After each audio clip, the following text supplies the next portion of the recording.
నమో తస్స భగవతో అర్హతో సమ్మా సంబుద్ధస్స.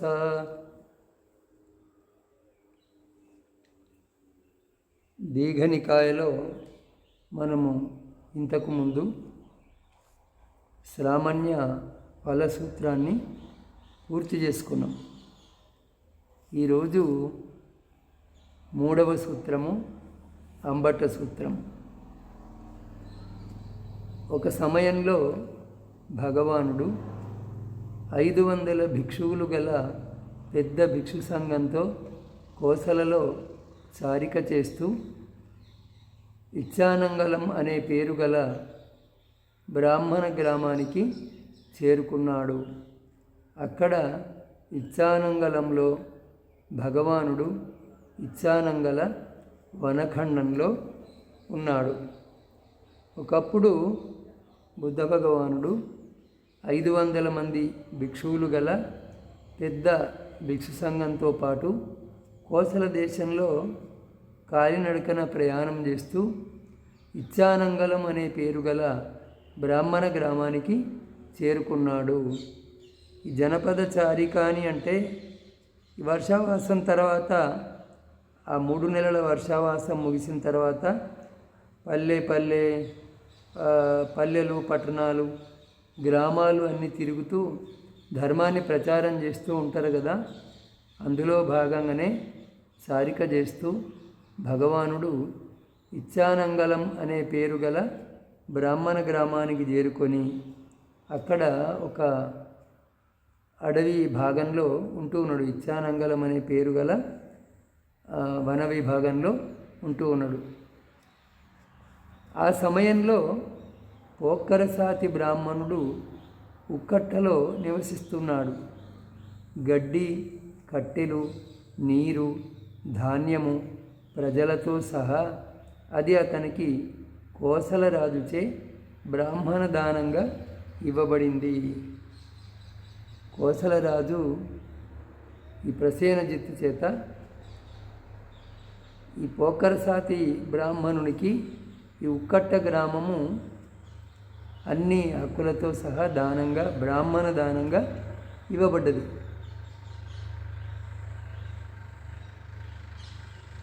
పోక్కరసాతి బ్రాహ్మణుడు శాక్యపుత్రుడు.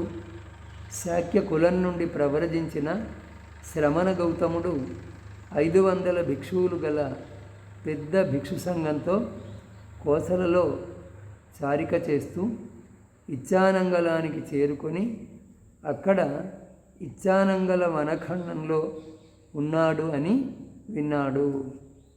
అంటే బుద్ధ భగవానుడు ఈ ఇచ్చానంగళ వనఖండంలో ఉంటున్న సంగతి వింటాడు ఈ పోక్కరసాతి బ్రాహ్మణుడు. విని ఆ భగవానుడు అర్హతుడు, సమ్యక్ సంబుద్ధుడు, విద్యా ఆచరణ కలవాడు, సుగతుడు, లోకాలు అన్నిటినీ తెలిసినవాడు, సాటిలేనివాడు, మానవులను ధర్మ మార్గంలో నడిపేవాడు,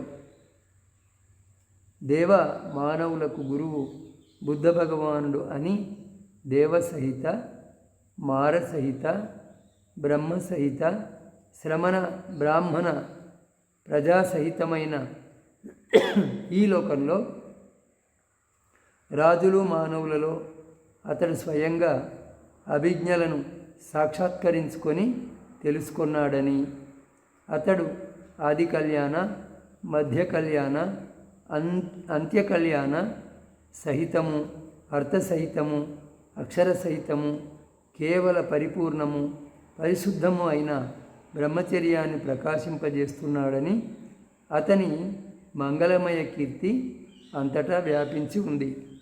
అటువంటి అర్హతుల దర్శనం మంచిది అనుకున్నాడు.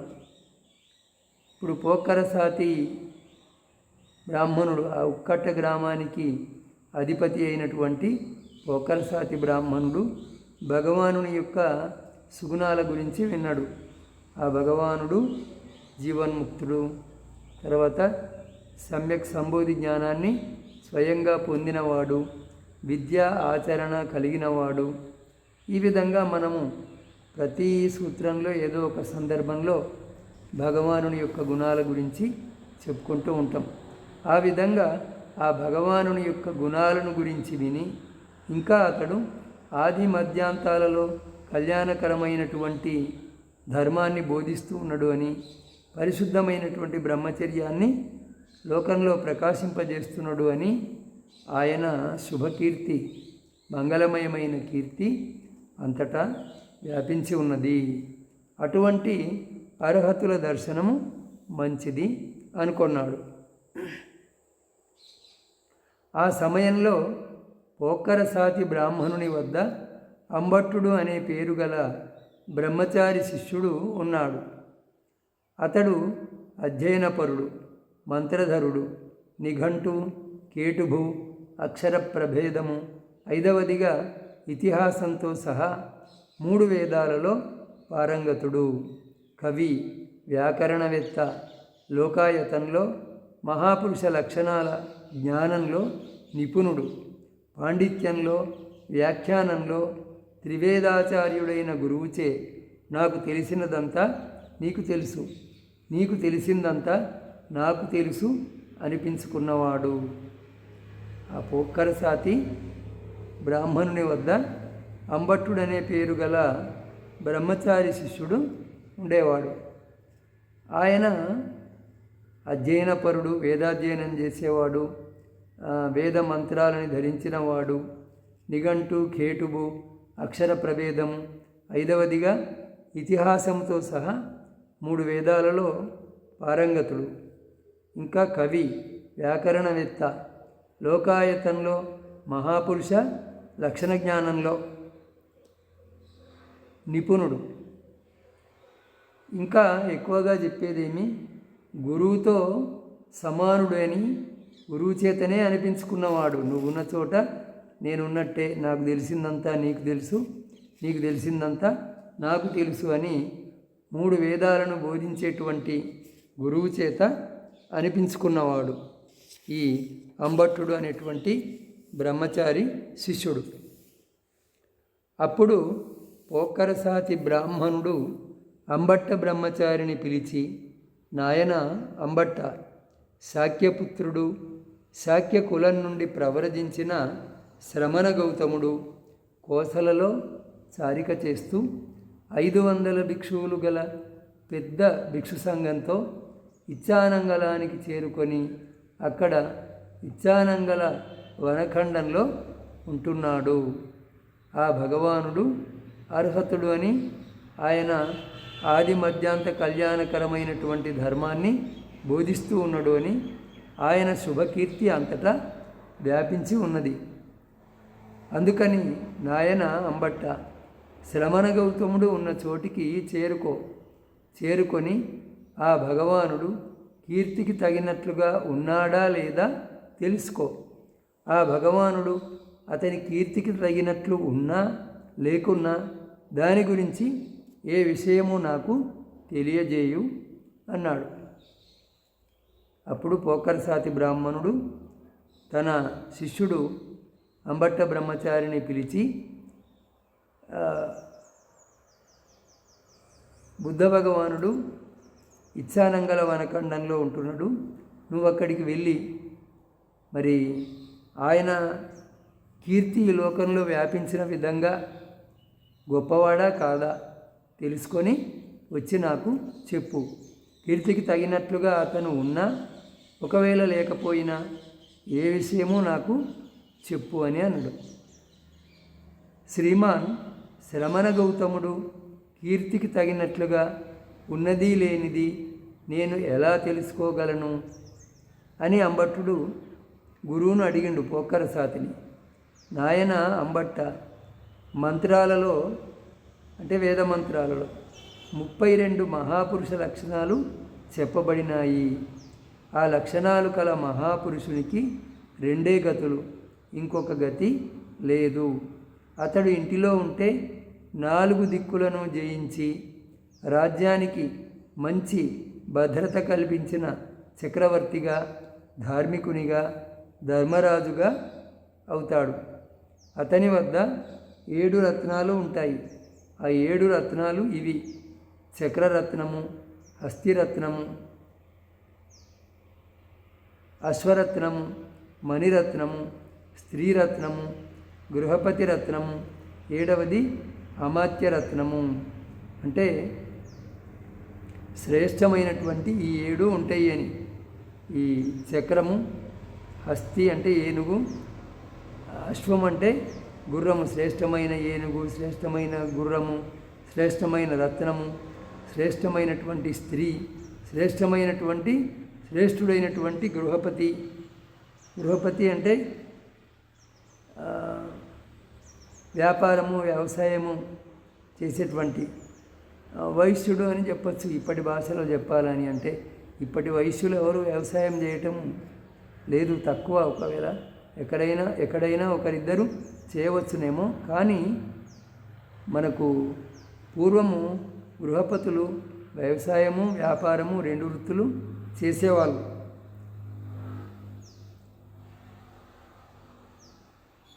ఆ విధంగా గృహపతి రత్నము తర్వాత శ్రేష్ఠుడైనటువంటి అమాత్యుడు కూడా అతని దగ్గర ఉంటాడు. అతనికి పరసేనలను మర్దించే శూరులు, వీరులు అయిన కొడుకులు 1000కి పైగా ఉంటారు.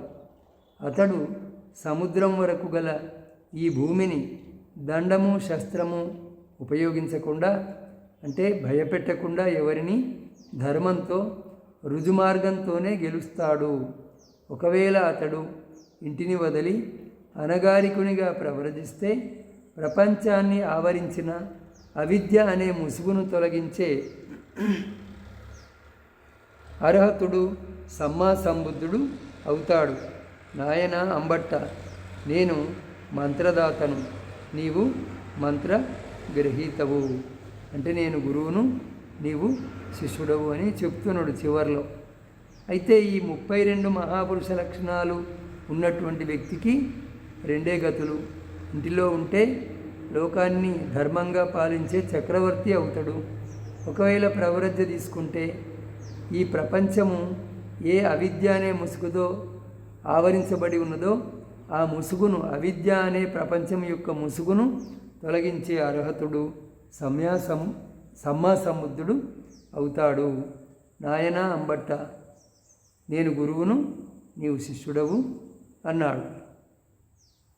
అలాగే శ్రీమాన్ అని అంబట్ట బ్రహ్మచారి పోక్కరసాతి బ్రాహ్మణునికి బదులు పలికి ఆసనము నుండి లేచి పోక్కరసాతి బ్రాహ్మణునికి నమస్కరించి ప్రదక్షిణ చేసి ఆడగుర్రాలను కట్టిన రథాన్ని ఎక్కి అనేక మంది బ్రహ్మచారులతో సహా ఇచ్ఛానంగల వనఖండానికి బయలుదేరాడు. వాహనము పోగలిగినంత వరకు వాహనంపై పోయి తర్వాత వాహనము నుండి దిగి కాలినడకనే ఆరామంలో ప్రవేశించాడు. ఆ సమయంలో అనేక మంది భిక్షువులు ఆరుబయట సంక్రమణము చేస్తున్నారు. అనేక మంది భిక్షువులు బయట వ్యాయామం కోసము అటు ఇటు నడుస్తూ ఉన్నారు. అప్పుడు అంబట్ట బ్రహ్మచారి ఆ భిక్షువుల వద్దకు చేరుకున్నాడు. చేరుకొని ఆ భిక్షువులతో, శ్రీమాన్ గౌతములు ఎక్కడ ఉంటారు? నేను ఆ పూజ్య గౌతముని దర్శనం కోసమే ఇక్కడికి వచ్చాను అని ఆ భిక్షువులతో అన్నాడు. అప్పుడు ఆ భిక్షువులు, ఈ అంబట్ట బ్రహ్మచారి ప్రసిద్ధ వంశంలో పుట్టినవాడు, ప్రసిద్ధుడైన పోక్కరసాతి బ్రాహ్మణుని శిష్యుడు. ఇటువంటి కులపుత్రునితో మాట్లాడటము భగవానునికి సమ్మతమే అవుతుంది అనుకొని అంబట్ట బ్రహ్మచారితో, అంబట్ట, అదిగో మూసిన ద్వారం కల విహారం అంటే గది, తక్కువ శబ్దంతో అక్కడికి పోయి మెల్లగా వసారాలో ప్రవేశించి దగ్గుతూ గొల్లేని తట్టు, భగవానుడు ద్వారాన్ని తెరుస్తాడు అన్నారు. అప్పుడు ఆ బ్రహ్మచారులు బుద్ధుడు ఎక్కడ ఉన్నాడో చెప్పి అక్కడికి వెళ్ళి మెల్లగా గొల్లాన్ని తట్టినట్టయితే భగవానుడు ద్వారాన్ని తెరుస్తాడు అన్నారు. అప్పుడు అంబట్ట బ్రహ్మచారి ఆ తలుపులు మూసి ఉన్న గది దగ్గరకు చప్పుడు చేయకుండా చేరుకొని మెల్లగా వసారాలో ప్రవేశించి దగ్గుతూ గొల్లేన్ని తట్టాడు. భగవానుడు ద్వారం తెరిచాడు. అంబట్ట బ్రహ్మచారి లోపల ప్రవేశించాడు. ఇతర బ్రహ్మచారులు కూడా ప్రవేశించి భగవానుని కుశలమడిగారు. కుశల ప్రశ్నలు పూర్తి చేసి ఒక పక్కన కూర్చున్నారు. అంబట్ట బ్రహ్మచారి భగవానుడు కూర్చున్నప్పుడు తిరుగుతూ, భగవానుడు తిరుగుతున్నప్పుడు కూర్చుండి భగవానునితో మాట్లాడుతూ ఉన్నాడు. సరే, లోపల ప్రవేశించటము, కుశల ప్రశ్నలు అడగటము పూర్తి చేసుకున్నారు. ఆ తర్వాత మాట్లాడటము జరిగింది. అయితే ఈ అంబట్ట బ్రహ్మచారి భగవానుడు కూర్చున్నప్పుడేమో ఈయన అటు ఇటు తిరుగుతూ, భగవానుడు తిరుగుతున్నప్పుడు కూర్చుండి భగవానునితో మాట్లాడుతూ ఉన్నాడు. అప్పుడు భగవానుడు అంబట్ట బ్రహ్మచారితో, అంబట్ట, నీవు వృద్ధులైన పెద్దవారైన బ్రాహ్మణులతో ఆచార్య ప్రాచార్యులతో మాట్లాడుతున్నప్పుడు నేను కూర్చున్నప్పుడు నిలబడి, నేను నిలబడినప్పుడు కూర్చొని నాతో మాట్లాడినట్లుగానే మాట్లాడుతావా అన్నాడు. అప్పుడు భగవానుడు ఈ అంబట్టునితో, నువ్వేమో ఇప్పుడు నేను కూర్చున్నప్పుడు నిలబడి అటు ఇటు తిరుగుతూ మాట్లాడుతున్నావు, నేను తిరుగుతూ ఉన్నప్పుడు కూర్చుండి మాట్లాడుతున్నావు, నీవు మీ గురువులతో ఇంకా గురువులతో ఇదే విధంగా మాట్లాడతావా అని అన్నాడు. ఇక్కడికి ఈరోజు చాలు.